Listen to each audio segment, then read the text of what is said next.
A small, regional town in South Australia is throwing its support behind a couple who are set to be deported next month after living in the country for 18 years.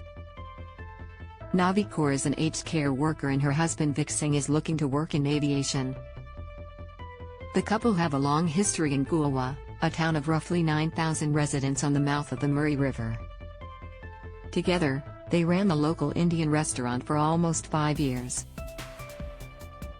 Read more.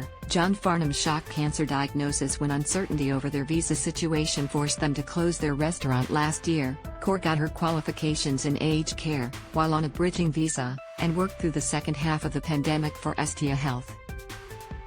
However, the couple have been given until September 30th to leave the country, or be deported, after their third application for a ministerial intervention was rejected last month. So far, more than 35,000 people have signed the couple's petition imploring Immigration Minister Andrew Giles to allow them to stay in Australia. Australia is home for us. This is the place where we want to be, where we feel like we are destined to be, Kaur said. I left India when I was 18 years old, so long ago that I can't even remember it. I can't connect with India anymore. Read more. Everything you need to know about Sydney's latest train strikes. Kaur and her husband, who met and married in Australia, have been living on bridging visas for the past 8 years. The couple's visa woes began in 2014, Kaur said, when a man posing as an immigration lawyer lodged an incomplete application for a permanent skilled visa on their behalf. He took $30,000 of our money and ran off. When I went to his office to find out what was happening, it was empty, Kaur said. The couple then went to an immigration agent, who lodged another application for a different type of skilled visa but failed to file all the required paperwork, leading to its refusal, Kaur said. Migration Solutions CEO Mark Glazebrook is now acting on behalf of the couple.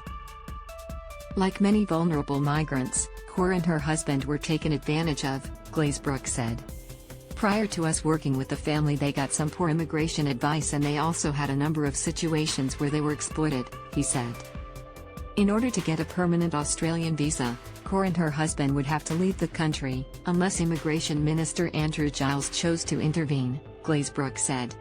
There was a strong case for the minister to allow the couple to stay, he added.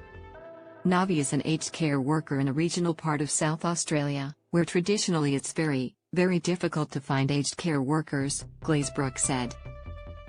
It's an area that was deemed during COVID to be a critical care sector by the Department of Home Affairs. So, in that situation, you would think that there is some merit in allowing her to remain in Australia working for her employer.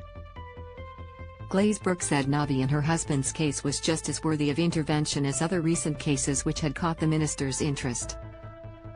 Earlier this month, Scottish solar electrician Mark Green and his family were given a last-minute reprieve from deportation after their case drew widespread media attention, and South Australian Premier Peter Malinauskas put their case to Giles.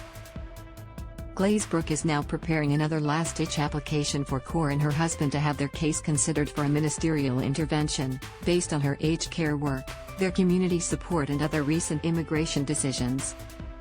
Local Mayor Keith Parks, as well as federal MP for Mayo, Rebecca Sharkey, had both written letters in support of the couple to Giles.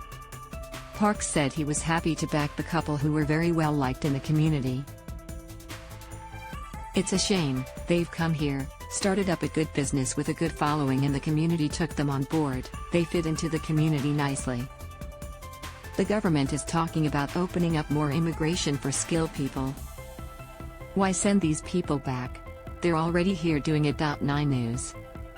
Com.au has contacted Malinauskas and Giles for comment. Contact reporter Emily McPherson at mcpherson@9. Com.au